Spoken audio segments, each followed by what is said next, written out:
Bom dia, pessoal. Bem-vindos a essa segunda edição do painel Telebrasil Talks. Eu sou Samuel Possebon, editor da Teletime, e junto com a Telebrasil a gente organiza esse encontro que acontece a cada 3 meses, né? Essa edição Talks do painel Telebrasil, que é uma novidade desse ano, é a primeira vez que a gente organizou essas sessões, são sessões focadas na discussão de temas específicos para a indústria de telecomunicações, especificamente naquilo que elas dialogam com algumas verticais de negócio, com algumas áreas que a gente considera relevantes, dentro do contexto de que as telecomunicações e a conectividade têm um papel fundamental a acrescentar no desenvolvimento de diferentes segmentos da economia, né? A gente já fez, no primeiro semestre, uma discussão específica sobre o mercado financeiro. A gente discutiu ali os impactos que a conectividade, a digitalização, a transformação digital trouxeram para o segmento do mercado financeiro. Agora a gente está tratando hoje especificamente das transformações no setor produtivo, principalmente indústria e agronegócio, e a gente vai ter ainda mais para o final do ano uma futura edição em que a gente vai tratar das transformações no setor de energia e de saúde também. Então, fiquem ligados aí que em novembro tem mais dessa edição do Talks. Sem mais delongas, para a gente começar, a gente vai ter uma sessão de abertura que vai trazer a visão dos principais atores hoje do ponto de vista institucional, político e regulatório do governo com relação aos temas de conectividade e como que eles dialogam com esse processo de transformação digital e os impactos na produção. Para participar dessa mesa, eu vou fazer a apresentação aqui, depois a gente compõe a mesa de uma maneira completa. A gente tem a participação do secretário Alexandre Uata, que é secretário especial de Competitividade e Produtividade do Ministério da Economia. Vamos ter também a participação do presidente da Anatel, Carlos Baigorre, que está aqui conosco, já participou da primeira edição do Talks e agora se junta a nós mais uma vez. E também da secretária de Telecomunicações do Ministério das Comunicações, Natália Lobo. Quem vai fazer a moderação dessa mesa é o Marcos Ferrari, que é o presidente executivo da Telebrasil. Então, Ferrari, Bom dia a todas e a todos. Nada como começar o evento com bom humor, né? Bom, queria agradecer aí a presença de vocês. Eu acho que esse evento já é a segunda edição que a gente está fazendo, né, o Painel Talks.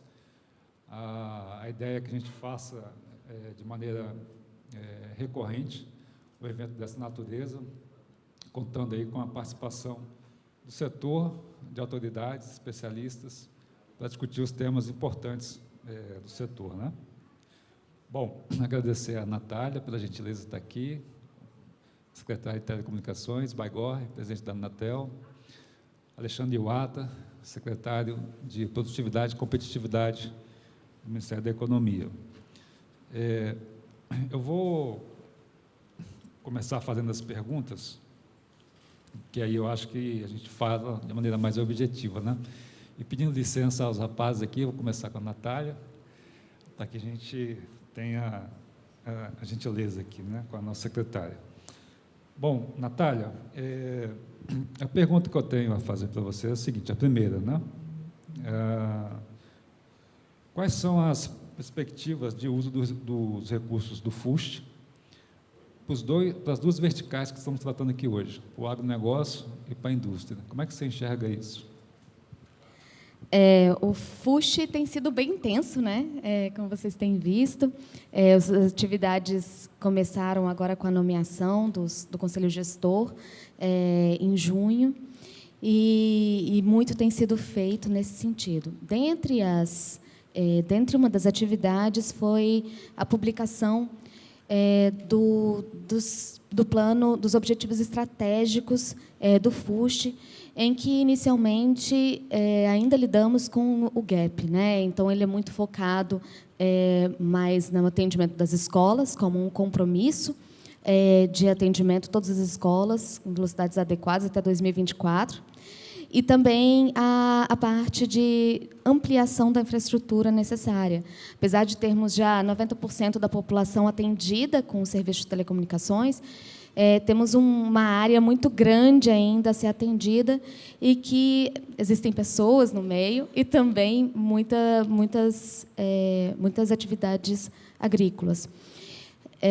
E o Brasil tem aí 27% do PIB brasileiro dedicado, provém do agronegócio. Então, as perspectivas iniciais é que se tenha essa ampliação muito em escolas e em áreas rurais, exatamente concretizando os objetivos estratégicos publicados pelo FUST. Mas isso não quer dizer que... a gente tem que lembrar também que aqui a gente está falando de apenas 28 milhões ainda esse ano que a gente tem acesso para fazer de recursos não reembolsáveis e 658 milhões na parte de financiamento. Então, a boa estruturação de projetos e de formatos principalmente dos projetos de financiamento, são essenciais nesse momento. Tá? E aí, estamos estruturando aí junto com o BNDES, agentes parceiros, agora está exatamente no momento de receber planos de aplicação de recursos, e a ideia é que se façam contrapartidas ao estabelecimento de taxas de juros mais baixas. Tá? Então, a perspectiva é exatamente ter essa facilitação nesse segmento. Outra atividade importante que o Ministério tem feito, principalmente na parte de indústria, seria muito voltado ao Funtel. O Funtel ele tem sido modernizado e temos estabelecidos várias fontes de financiamento, como o FDICS, em que as próprias empresas conseguem um capital de giro maior para poder fazer um parcelamento dos seus produtos e, com isso, facilitar o acesso à indústria, a equipamentos de telecomunicações. Obrigado, secretária. Rodando aqui. Vou aqui na sequência, né? Que está aqui na mesa, então, vai-gorre. A pergunta é a seguinte, né? Como é que a agência vê a possibilidade de que, no ambiente do 5G, as operadoras possam oferecer conteúdos segmentados? Como harmonizar isso com o conceito de neutralidade de rede? Como é que a agência vê essa questão focado nas aplicações de indústria e nas aplicações do agro? Bom, Ferrari, obrigado. Bom dia a todos. Bom dia pelo convite para estar aqui. Se fosse aquele jogo do milhão, eu podia pedir ajuda para os universitários, né? Mas, enfim, eu acho que muito tem se colocado de que há uma contradição entre o conceito do Marco Civil da Internet de neutralidade de rede e o Network Slicing, que é essa funcionalidade que as redes 5G trazem na sua concepção. Eu, particularmente, não vejo necessariamente isso, não vejo que você ter uma rede com requisitos específicos para viabilizar uma aplicação de agro ou de indústria 4.0, que isso, de alguma forma, vá contra o princípio da neutralidade de rede. Eu acho que a gente não pode colocar... Não concordo com isso, acho que a gente tem que ver no caso a caso, né? A neutralidade de rede, ela foi um princípio ali que ela tem um objetivo muito específico, que é não permitir que as operadoras de telecomunicações se tornem gatekeepers sobre o que o cidadão vai acessar na internet. Não é o operador de telecomunicações que decide o que o usuário, o que o consumidor vai acessar em termos de conteúdo. Agora, isso você oferecer características de velocidade, de conectividade, de latência, enfim, oferecer um serviço especializado para uma indústria, para o agro, para uma indústria, ou qualquer aplicação de telemedicina, não me parece ser necessariamente uma ofensa ou um conflito com o Marco Civil da Internet com a neutralidade de rede.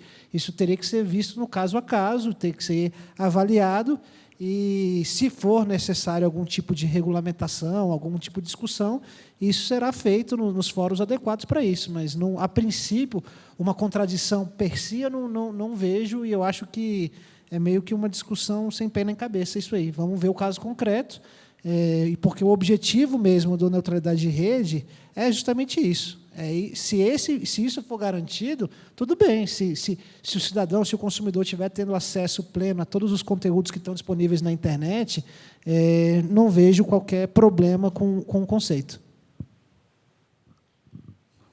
Bacana. Obrigado, presidente. Fazendo aqui ainda a rodada, nessa primeira pergunta, essa primeira rodada de perguntas, melhor dizendo, né? Então, passando agora para o secretário Iwata. Secretário, acho que a pandemia deixou muito clara a importância da conectividade para a sociedade, do ponto de vista econômico, do ponto de vista social. Como que o Ministério da Economia vê o papel da conectividade na retomada econômica, e principalmente nessas duas áreas, né? O agronegócio e a indústria? Obrigado, Marcos. Eu primeiro queria agradecer aí o convite de estar aqui no painel. Essa mesa aqui é uma mesa de conhecidos, de amigos, né? A secretária Natália, inclusive, trabalhou lá na nossa equipe, lá na SDI, grande aquisição do Ministério. O Marcos também é colega de longa data aí de governo, e o Baigorre também. Prazer aqui, obrigado pelo convite. Bom, a gente lá no Ministério, a gente sempre tem procurado enxergar todos os movimentos setoriais como parte de um grande pacote de medidas com o objetivo de de melhorar o ambiente de negócio, aumentar a produtividade, reduzir os custos de produção de maneira geral. Isso sempre respeitando aí a austeridade fiscal, que é um mantra dentro do governo. A gente teve aí, né, a questão do leilão do 5G ano passado, né, e foi o maior leilão aí de telecomunicações que o país já teve até hoje. E dentro dessa nova linha de modernização aí que veio com a Lei Geral de Telecomunicações, um novo marco legal em 19, acompanhava isso lá com o Baigorre, com o time lá da Anatel, desde antes aí do marco ser aprovado. Mas e agora a gente tem a estimativa que a gente tem aqui na cabeça, mais ou menos 590 bilhões de reais aí que a indústria vai se beneficiar com esses ganhos de conectividade, redução de custo e assim por diante, à luz do 5G, que eu acho que já cobre 22 capitais, né? Acho que é o último levantamento aí que eu vi lá do ministro Faria. Bom, e dentro desse pacote aí a gente já tem números que eu acho que são bem expressivos sobre os objetivos claros que nós temos de melhoria do ambiente de negócio. Nós geramos aí, o Brasil gerou mais de 1,5 milhão de empregos liquidamente aqui, no ano de 2022, mas tem alguns dados que são importantes também nessa linha, que é justamente a microempresa, a micro e pequena empresa está gerando 33% desses empregos, e municípios também com alta grau de informalidade também estão gerando em torno de mais de 20% dos empregos. Então, isso tudo mostra que fazer negócio no Brasil está ficando mais fácil. E aí, justamente dentro da questão da conectividade, dentro do 5G, a gente enxerga isso como mais um avanço, um pilar importante aí na redução de custos, no aumento de produtividade da economia.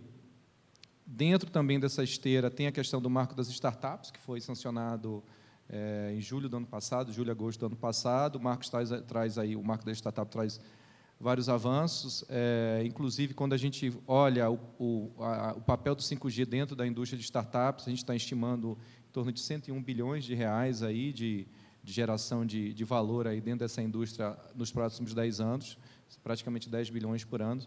Isso tudo não seria possível se a gente não tivesse esse avanço de startup de um lado, não tivesse a questão da conectividade do outro. Bom, em relação ao agro, obviamente, essa é uma agenda super importante, né? A estimativa que a gente tem lá é de em torno de 70% da área agricultável hoje em dia, né, da área de produção agrícola, ainda está descoberta em termos de conectividade. Então, com o 5G, a gente espera também avançar no atendimento dessa conectividade nessas regiões. E, por fim, aí, eu acho que a gente tem aí um compromisso grande aí, como governo e como país, de aumentar nosso investimento em infraestrutura de maneira geral e reduzir aí os gaps que a gente ainda tem. A gente tem em torno de já contratado nos últimos 3 anos 925 bilhões, né, de reais de leilões ou de contratos já feitos, e mais 370 bi que estão no pipeline dos novos projetos, uma boa parte disso, inclusive, projetos de telecom. Então, bom, acho que da minha parte é isso. E tem muita coisa ainda para ser feita. E o Marcos também deu uma ideia, conversando com ele mais cedo, eu acho que seria uma ótima ideia para a gente começar a pensar, e aí aproveitar que a presença da secretária Natália aqui conosco, da gente criar aí uma iniciativa de mercado de telecomunicações, ou de aceleração da digitalização, à luz do que tem sido feito no IMK, que é a Iniciativa de Mercado de Capitais ali do Ministério da Economia. O Ministério das Minas e Energia lançou o IMME, que é a Iniciativa de Mercado de Minas e Energia. A gente tem uma iniciativa específica para a gente receber aí dos setores, das empresas, possíveis propostas de melhoria ainda mais no ambiente de negócio para a área de telecomunicações e de digitalização. Obrigado, secretário. Bom, você vê que aqui o negócio é ágil, né? A gente conversou agora há pouco no café e já temos aqui a proposta para a gente criar a iniciativa de mercado de telecomunicações. Do nosso lado aqui, né, o pessoal que está aqui da Conex, das operadoras e dos vendors, fica aí a convocação para a gente logo se reunir. Obrigado, secretário. Acho que é um tema bem importante, justamente para discutir o futuro, né? Eu acho que, nos últimos anos, nós resolvemos o estoque de passivo que existia no setor. Agora, eu acho que é discutir fluxo, né? Discutir para frente. É super importante essa iniciativa. Bom, temos aqui uma rodada sobre o FUSH, que, né, estão lá trabalhando, sou conselheiro do FUSH, ajudando aí a secretária a avançar nessa, vamos dizer assim, nesse pleito antigo do setor, né? E agora acho que vai. Sobre a questão da neutralidade e network slicing, né? Acho que é por aí, presidente. Dá para harmonizar a potencialidade do 5G. E é bacana ouvir, secretário Iwata, acho que a visão da economia é super importante, porque ela é um farol na esplanada, né? Ela serve como um guia para onde as ações estão caminhando, né? Então, muito bacana ouvir as considerações do Ministério. Bom, voltando aqui à nossa rodada, eu volto para a secretária Natália e pergunto o seguinte, né? Há pouco tempo nós conseguimos, né, nós, né, o setor, junto com o Ministério, avançar na redução do IoT, do fiscal, na verdade, por IoT, né? Reduzir a tributação dos dispositivos de internet das coisas. O Ministério já tem uma avaliação, como é que foi o impacto dessa política, como é que está sendo e quais são as perspectivas? Primeiro, eu queria dizer para o Iwata, bora nessa, desafio aceito.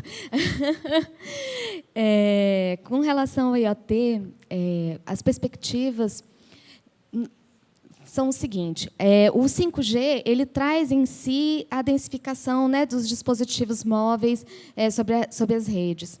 E para que se avance exatamente sobre todas as capacidades, né, do 5G, disponibilizar o acesso ao IoT é fundamental. Então, tivemos esse grande desafio aí de conseguir essa redução sobre esse benefício fiscal sobre a internet das coisas. E isso é essencial para que todo um ecossistema floresça, né? Antes você tinha aí um chip de IoT pagando o mesmo que um chip de telefone móvel. E isso inviabilizava boa parte dos negócios. Hoje, o que temos é um crescimento, tá? Desde que isso foi aprovado, mas o que se espera é que realmente uma explosão maior aconteça quando você tiver uma maior difusão aí das aplicações do 5G. E também as soluções, principalmente com relação à agro, com relação às indústrias. Então, as aplicações elas precisam surgir para que tenha uma maior difusão desses elementos de IoT pela economia. E eles têm eu acho que a grande perspectiva é que grande parte de todos os cenários econômicos que se vê a partir de o 5G vai causar um impacto econômico de tantos bilhões de reais, ele vem exatamente desse ecossistema de IoT associado e as aplicações em cima dele. Então, Acho que temos muito mais perspectivas por vir do que o que já veio, na verdade. E a gente aguarda aí também com muita assim, com um olhar muito de aprender também o que pode ser feito para facilitar ainda mais essa adoção e essa difusão desses dispositivos pela economia. Obrigado, secretária. Para nós foi uma medida super importante para viabilizar o 5G na internet das coisas, né? Acho que a tributação ela era impeditiva de avançar e eu acho que aqui na avaliação do setor foi super positiva, tá? Bom, voltando aqui ao nosso presidente. Presidente, um executivo nosso publicou nesse final de semana um artigo no qual ele resumindo, né, ele fala o seguinte: olha, a regulação e a tecnologia precisam estar na mesma época. E, recentemente, o senhor declarou também que haverá um avanço nesse sentido. O senhor pode comentar sobre essa questão para nós aqui? Posso, Ferrari. E, primeiro, você nunca me chamou de senhor, não vai começar a fazer isso agora, né? Mas... Bom, de fato, eu já tenho batido nessa tecla há algum tempo de que o modelo regulatório, os objetivos regulatórios que foram desenhados para a Anatel lá no final da década de 90, em grande parte já foram superados e os instrumentos já meio que perderam sua eficiência e sua eficácia, na verdade. Fazendo aqui uma retrospectiva, quando a Anatel foi criada, e tem vários fundadores da Anatel aqui, doutor Ara, do Roberto Pinto, Bicalho, quando isso foi feito, o Adeilson também, o objetivo principal da agência do Estado brasileiro era de universalizar a telefonia fixa. Nem era o objetivo universalizar a telefonia celular, ninguém falava nem de 1G, nem de 2G, nem tinha esse marketing. E banda larga era um negócio que ninguém sabia, era muito incipiente o uso comercial de acesso à internet, nem existia banda larga, era banda estreita, né? E o que acontece? Passaram-se 25 anos, esse ano a Anatel faz 25 anos de Lei Geral de Telecomunicações, a internet está aí, acessível, o resultado da PNAD, 90% da população tem acesso à internet. É óbvio que existe um desafio quando a gente vê quem não tem internet, tem questões de preço, tem questões de as pessoas simplesmente não quererem, né? E tem ainda de não ter o acesso. Mas o que a gente percebe é que, quando você olha para a internet, quando você olha para a telefonia celular e quando você olha para a telefonia fixa, esse desafio de levar, em grande medida, já foi alcançado, né? Existem ainda rincões no Brasil, especialmente na região norte, onde a tecnologia, as comunicações não chegaram, mas assim, é residual. E o que acontece, eu falo isso reiteradamente, é que, apesar dessa missão ter sido cumprida, outras missões apareceram no meio do caminho, né? E eu também já vai virar bordão, que o Samuca já anotou, e o Marcos também já escreveram várias vezes, assim, da base da pirâmide, da Dona Maria, que liga lá no call center da Anatel, reclamando que o WhatsApp dela foi roubado, até o ministro lá na outra ponta da pirâmide social, que é o ministro do STF, que manda a gente bloquear o Telegram, você percebe que a sociedade brasileira espera da Anatel uma atuação que a lei não lhe dá poderes para fazer. A Anatel não regula aplicativo de internet. Claro, as aplicações de internet são considerados serviços de valor adicionado, por isso eles são considerados usuários e eles têm deveres e direitos, mas assim, tão somente isso que existe na legislação. E o que acontece é que a sociedade brasileira espera da Anatel uma atuação, espera da Anatel medidas que a legislação e que a regulação não suportam. E, diante disso, o que eu espero, e desde o dia que eu tomei posse, no meu discurso de posse, tenho colocado isso, que a gente precisa repensar e ressignificar qual é o papel do Estado frente ao digital, frente à economia digital, à transformação digital, enfim, como quer que se chame isso aí. Mas o fato é que precisamos repensar. Hoje, na minha visão, temos uma abordagem do Estado completamente fragmentada, o que gera ineficiência e descoordenação. Então, quando você pensa em internet, A gente tem o Comitê Gestor da Internet, o Bicário lá é conselheiro também, junto comigo, que tem suas funções, tem suas características, faz um trabalho muito importante. Quando a gente pensa em privacidade e proteção de dados, a gente tem a NPD. Quando a gente pensa em rede de telecomunicações, a gente tem a Anatel. Quando a gente pensa em conteúdo audiovisual, a gente tem a Ancine. Quando a gente pensa em segurança cibernética, você tem o GSI, você tem o CETIR também. Enfim, você tem uma diversidade de órgãos do Estado atuando em diferentes frentes, em diferentes partes do que é o digital, desse ecossistema digital. Você tem a parte startup, agora que o secretário Iwata mencionou, o marco das startups, que está lá no Ministério de Ciência e Tecnologia com o Gontijo. Então, você tem vários agentes, cada um olhando para um pedaço desse todo, e ninguém olha para o todo. Todo mundo olha para a árvore e ninguém olha para a floresta. É basicamente isso. E uma coisa que eu sempre deixo importante destacar, que não é uma questão de a Anatel quer regular a internet, a Anatel quer regular isso, quer regular aquilo. Não, acho que é uma questão não é uma questão corporativista do papel da Anatel, é uma questão como cidadão de qual é o papel do Estado. E a Anatel é um pedaço do Estado, como todos esses órgãos, aí, em maior ou menor parte, são órgãos do Estado, fazem parte do Estado brasileiro. Então, a questão é como o Estado brasileiro vai enfrentar isso. E essas questões vão muito além da questão de se os OTTs vão remunerar as redes de telecomunicações, se os OTTs vão remunerar o conteúdo jornalístico. Isso passa por isso também, passa por fake news, passa por vários elementos de discussão na internet hoje, dos aplicativos das redes sociais. A gente vê todos os países do mundo lidando com esse desafio, e a impressão que eu tenho é que, no Brasil, a gente está não fazendo esse debate. E eu não acho que não tenho a pretensão de que a Anatel seja o líder desse debate, de que a Anatel seja o locus desse debate, mas que a Anatel seja um agente nesse debate, como todos esses outros órgãos e como praticamente toda a sociedade precisa fazer parte desse debate, que inevitavelmente vai parar no Congresso Nacional. E o que eu anunciei lá no evento recente é que, no dia das comemorações do aniversário da Anatel, no dia 4 de novembro, estão todos convidados a irem lá, a gente vai anunciar como a gente pretende construir esse debate. Mas, de novo, não vai ser a Anatel que vai fazer esse debate. Já me ligaram, cadê o Bicário? Cadê a minuta do documento que vocês vão apresentar? Não tem documento nenhum. A gente não vai mostrar um plano, um projeto de lei, não vai ter nada disso. Vai ser simplesmente apresentar como a gente imagina que vai ser feito esse diálogo. E não vai ser um diálogo, eu falo assim, não vai. E isso até, essa expectativa de que a Anatel vai apresentar um projeto de lei lá é surreal, porque ela é contraditória com a própria reflexão que eu faço.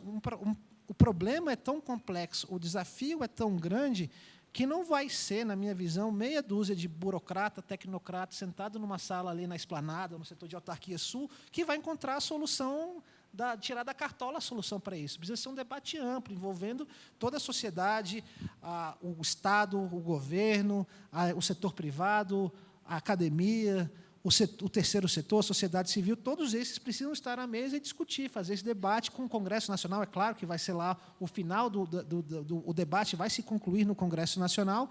Enfim, eu acho que esse é o desafio que está posto. A Anatel não é o dono da solução, a gente não tem solução. É claro que cada um, se a gente sentar e perguntar, cada um tem uma ideia, mas o que eu acho que o diálogo amplo é justamente para a gente encontrar vários pedaços da ideia e construir uma solução que meio que seja um grande consenso social da nossa época. Enfim, então eu não vou dar mais disclaimers, porque senão ninguém vai lá no dia 4, espero todos vocês lá, mas não vai ter PowerPoint, não vai ter projeto de lei, não vai ter nada disso. Vai ter, basicamente, um anúncio, e aí o Stanzani também não pode dar o spoiler, de como a gente pretende fazer essa construção com apoio de outros órgãos da sociedade. Não é uma coisa que a Anatel vai fazer seminários, tentar encontrar, não é isso. Mas a Anatel vai fazer parte, com certeza, como eu entendo que todos nós que estamos aqui, que temos interesse nessa temática, devemos fazer parte do debate. Obrigado, presidente. É um bom tema para o IMT, né? Para a Iniciativa de Mercado de Telecomunicações. Acho que é um bom tema. Obrigado pela explicação, muito elucidativa. Bom, nós temos 7 minutos e 44 segundos. Diretamente ao secretário Iwata. Bom, começamos o 5G. Vai fazer um ano, mais ou menos, que foi lançado o edital. Daqui para frente, eu acho que além da velocidade que nós estamos percebendo no celular, virão novas mudanças, novas alterações que a gente vai perceber no dia a dia ao longo dos próximos anos. Lembrando que o 4G foi lançado há 10 anos atrás, acho que foi isso, né? 10 anos atrás, e temos hoje esse mercado que tudo funciona no celular. Então, só para ter uma noção de tempo, né? Qual é o horizonte temporal para termos aí um impacto significativo e qualitativo do 5G. Na visão do Ministério da Economia, secretário Iwata, como que o Ministério vê, né, a possibilidade de fortalecer esse ecossistema de soluções e aplicações com base no 5G? Obrigado, Marcos. Só lembrando aqui, o Baigorre comentou sobre a evolução lá da banda larga no Brasil. Me lembro que a última participação que eu tive aqui no painel Telebrasil foi discutindo lá aquele problemática de conversão das multas da Anatel em investimentos, em compromisso de investimento por parte das operadoras. E aí, de lá para cá, como a coisa evoluiu bastante, né? Então, é muito bom ter participado, mesmo que marginalmente, desse processo. Bom, em relação à pergunta do Marcos, né, eu acho que o 5G, novamente, o leilão que a gente teve no ano passado, toda essa expansão da disponibilidade de tecnologia, de conectividade, é um pedaço aí do puzzle, né, do quebra-cabeça. Agora, acho que a gente tem várias outras coisas que a gente tem que avançar, e eu concordo com o Baigorre também, do ponto de vista de que acho que o governo, por mais que a gente tenha um quadro extremamente qualificado dentro das várias instituições, é difícil da gente fazer direcionamentos específicos de para onde a tecnologia está indo ou para onde a produção tem que acontecer. Isso aí o mercado decide muito melhor que a gente. Agora, do nosso lado, a gente tem que criar os artifícios e deixar a economia funcionando de maneira bastante suave para que o setor privado tenha tranquilidade, tenha segurança, tenha capacidade de investir aí e produzir como a gente espera e acredita que o setor privado deva fazê-lo. Eu acho que assim tem várias medidas que a gente vê de acessórias de potencializar os impactos do 5G. Eu acho que primeira coisa, acho que do ponto de vista de insumos e de peças, de equipamentos, para realmente que isso tenha ampla adoção por lado das empresas. Acho que nesse sentido tem a questão, por exemplo, de redução de tributos, que eu acho que é uma coisa que a gente tem que avançar bastante. A secretária Natália também comentou esse ponto. Aí eu chamo a atenção do projeto de lei 14, pegar na minha cola, 14108 de 2020, que aí retirou as taxas do Fistel, Codecine, CFRP aí dessa conectividade de máquina a máquina. A gente teve também, acho que agora, a semana passada, teve uma boa notícia que a gente foi mantida aí a redução pelo STF da redução do IPI de 35%, e a gente espera que a gente tenha reduções futuras ainda maiores do imposto de produtos industrializados, e aí preservando a competitividade da Zona Franca de Manaus, que é uma política de ocupação do território, além de uma política industrial. Mas a gente também teve aí reduções de alíquotas de importação. E especificamente para a parte de tecnologia, informática, a gente teve 2 reduções consecutivas lá do BIT-BK, né, dos impostos de importação de BIT-BK, de 10% cada uma das reduções. Isso aí a gente espera que traga aí menor redução de custos na aquisição de equipamentos. Tem outro ponto que eu chamo a atenção aqui, que é fundamental, é a questão de semicondutores, chips, né? A gente não falar de IoT sem falar de semicondutores é uma coisa que não tem como a gente falar das duas coisas de maneira descasada. E a gente vê todo esse movimento geopolítico que está acontecendo, tem a questão da guerra aí da Ucrânia com a Rússia, tem toda essa questão do conflito na Ásia. E os grandes produtores de semicondutores hoje no mundo é Taiwan, China, Coreia do Sul, Japão e agora Estados Unidos. E aí a gente enxerga como uma oportunidade de trazer um pedaço, aí, quando a gente começa a estudar semicondutores, você vê que são uma sequência de processos extremamente complexos e cada país acaba se especializando no pedaço, mas a gente gostaria, pretende trazer parte dessa produção para o Brasil. Tem uma medida provisória que a gente já está desenhando, estamos no estágio final, aí, que a ideia é justamente potencializar a vinda de parte dessa indústria de semicondutores para o Brasil. Inclusive, já está no projeto de lei orçamentária também, né, o que a gente espera fazer em termos de atração de semicondutores.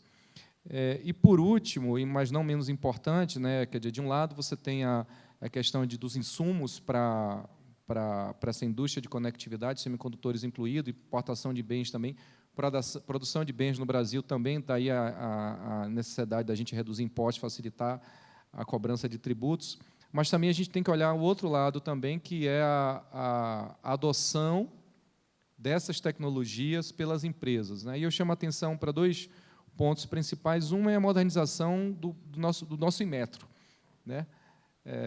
Quando a gente olha nesse ecossistema, o Inmetro é certamente uma peça fundamental. A gente teve, em fevereiro desse ano, o novo marco regulatório do Inmetro, que é justamente para trazer as indústrias brasileiras para essa nova frente de indústria 4.0, e aí já tem um grupo de trabalho interno no Inmetro para que isso aconteça de forma acelerada. E outra coisa também que a gente chama atenção é o trabalho, quer dizer, na verdade, assim, não necessariamente a adoção dessas tecnologias pelas empresas é uma coisa trivial, é uma coisa que as empresas naturalmente consigam fazê-lo no tempo que a gente gostaria, né, que a gente espera. Então, você tem iniciativas do tipo do que a gente vê no Iniciativa Brasil Mais, que é uma iniciativa lá do Ministério da Economia, junto com o SEBRAE. O SEBRAE é sempre um parceiro grande nosso, o SENAI também, e a BDI, que é justamente para a gente acelerar essa adoção de tecnologias pelas empresas, inclusive as pequenas e microempresas também. Quando a gente olha para o Brasil Mais, nós temos, o último número que eu vi, são 110 mil empresas atendidas, 90 mil empresas, a gente já terminou esse ciclo inicial de adoção. E aí, quando a gente olha os indicadores de ganho de produtividade, a gente tem um número em torno de 24% a 40% de ganho de produtividade nessas 90 mil empresas que tiveram aí esse processo de aceleração pelo lado aí do SEBRAE, do SENAI e da BDI. Então, temos 20 segundos, mas fechando aqui rapidinho. Então, acho que são várias iniciativas que o governo precisa trabalhar, mas nunca pensando em o governo vai fazer o direcionamento dos investimentos, o governo vai fazer o direcionamento das tecnologias. O que a gente tem, novamente, como o Baigorre colocou muito bem, é deixar aí o terreno pronto, o terreno fácil, para que o setor produtivo possa ter a tranquilidade de trabalhar. Obrigado. Bom, obrigado, secretário. Infelizmente, terminamos o nosso tempo, tinha mais uma pergunta para fazer ainda. E está aqui na mesa, parece que eu estou em casa, né? Eu fui querer quebrar o protocolo com o Baigorre e não consegui. Então, passar aqui mais considerações finais, coisa rápida, 1 minuto, 2 minutos. Então, começando com a secretária Natália, e já agradecendo por estar aqui conosco. Obrigada a vocês pelo convite. Primeiro, eu queria comentar sobre a iniciativa que o Baigorre falou aqui, de anunciar o anúncio que será feito no aniversário da Anatel. Eu acredito que a discussão precisa ser começada, e é um excelente pontapé para a gente ter aí o que vem pelo futuro, e juntar os principais atores, a sociedade civil também, para poder discutir o que é necessário ser discutido. O diálogo precisa começar para que se evoluam entendimentos. E aí estamos sempre aqui à disposição, a gente trabalha junto com a Anatel sempre. Então, e também com o Ministério da Economia. Eu comecei minha esplanada ali, junto na CPEC, na SDI, e eu conheço bem os desafios e conheço bem os grandes trabalhos, o trabalho de formiguinha que se faz lá, mas que é extremamente importante para fazer o circuito girar. Então, queria agradecer aqui por todo mundo pelo convite, e sempre colocar à disposição para nosso início da ação aí no... Como é que é o nome mesmo da ação? IMT. Vamos lá, né? Pronto. Obrigada, gente. Obrigado, secretária. Presidente, a palavra está com o senhor. Obrigado, Ferrari. Bom, só para encerrar, eu acho assim, das perguntas que você fez, Eu acho que minha visão é que a gente precisa sempre estar com a nossa regulamentação, e não necessariamente a regulamentação, e sim o texto que está escrito lá. Porque quando a gente tem uma dinâmica tecnológica tão grande como o setor de telecomunicações, tentar fazer textos muito prescritivos, rapidamente eles caducam e perdem sua lógica, perdem sua razão. E a gente sempre tem que tentar interpretar, primeiro, os textos serem os mais principiológicos para que permita que eles sejam interpretados em diferentes momentos do tempo. Então, por exemplo, a questão da neutralidade de rede, você colocou, naquela época, e lá vai tempo disso aí, a preocupação era essa, das operadoras de telecomunicações se tornaram os gatekeepers do que o cidadão acessava na internet. Passados aí, sei lá, 10 anos, o que a gente percebe é que os gatekeepers não são, de fato, as empresas de telecomunicações. E aqueles que a gente tinha receio de que fossem as vítimas, agora são os algozes. Ou, pelo menos, esse é o debate que se coloca mais fortemente na Europa. Enfim, eu acho que a gente precisa ter essa flexibilidade de interpretar os princípios, de interpretar as regras que são colocadas, justamente para que a regra, a regulamentação, a legislação, não seja um impeditivo para o desenvolvimento da tecnologia, para o desenvolvimento das aplicações e para a inovação no nosso país. Enfim, era isso, e espero vocês todos lá no dia 4. Abraço. Estaremos lá. Obrigado, presidente. Secretário, por gentileza, considerações finais. Obrigado, Marcos. Bom, eu faço minha aqui as palavras do Baigorre em relação, novamente, né, a gente reforça o papel do governo, o que a gente enxerga com o papel do governo. E aí eu só queria fechar aqui, chamando a atenção aí da oportunidade que a gente vislumbra aí no curto, médio prazo em relação à inovação. Inovação, para a gente, é um bem bastante precioso. A gente está hoje, se não me engano, no último número que eu vi, são 2.400 startups no Brasil já. E aí o Brasil também tem 29 unicórnios. A gente, até 2018, a gente tinha 7, de 2018 para cá, a gente tem aí mais 22, 2019 para cá. E aí, basicamente, focado em fintechs, em setor de varejo. A gente também tem health techs também que estão chegando forte. Educação também. Então, eu acho que a gente está com uma oportunidade grande aí, e aí, à luz do 5G, a gente potencializar e acelerar esse nosso processo de inovação. O Brasil tem uma peculiaridade, que é bem bacana, que a gente optou, como país, pelo processo de inovação aberta, que é a inovação feita justamente pelas startups, pelas fintechs, pelas empresas de maneira pulverizada, diferente, por exemplo, no Japão, que é um país que optou pelo processo de inovação fechada, que é a inovação feita pelas grandes empresas. Então, a gente, novamente, né, vê isso com uma ótima oportunidade e certamente, aí a gente espera que essa relação economia, telecomunicações, a gente consiga potencializar, fazer o destravamento, criar instrumentos de financiamento para esse ecossistema de fintechs. Aí, novamente, à luz do marco, esse último marco de startups, a gente tem os instrumentos também de trazer financiamento via mercado de capitais, é um trabalho que a gente está fazendo junto com o presidente João Pedro da CVM, para regulamentar aí o artigo 7 do marco, que é justamente essa questão do financiamento para startups. E aí, agora, acho que, além da questão dessa velocidade de adoção da economia pelas ferramentas de digitalização, acho que a próxima fronteira que a gente tem que avançar, como economia, como país, é no processo de formação de mão de obra. Acho que a gente isso é algo que a gente, acho que se eu fosse elencar assim, quais são as coisas que a gente, né, avançou, mas ainda precisa acelerar bastante, é justamente mão de obra. O mundo todo está passando por, não somos somente nós, mesmo os países mais países desenvolvidos estão passando por um processo de carência aí de mão de obra especializada, até porque o que a gente enxerga é que a tecnologia avança de maneira tão rápida que é difícil você avançar a formação na mesma velocidade. Então, acho que tem que repensar o processo de formação de mão de obra no Brasil, talvez trazendo mão de obra estrangeira, uma parte, para acelerar um pouco esse processo. A gente vê também um fenômeno interessante, porque mão de obra especializada no Brasil tem prestado serviço para empresas fora do Brasil, isso é uma coisa que tem acontecido bastante. Então, acho que esse é o nosso grande desafio, né? Se eu pudesse elencar especificamente, se a gente tivesse uma ficha apenas, eu colocaria agora na questão de formação de mão de obra e fornecimento aí desse insumo tão precioso também para o setor produtivo. Ok, muito obrigado pela presença, obrigado pela contribuição. Peço uma salva de palmas aí aos nossos painelistas. Obrigado. Muito obrigado.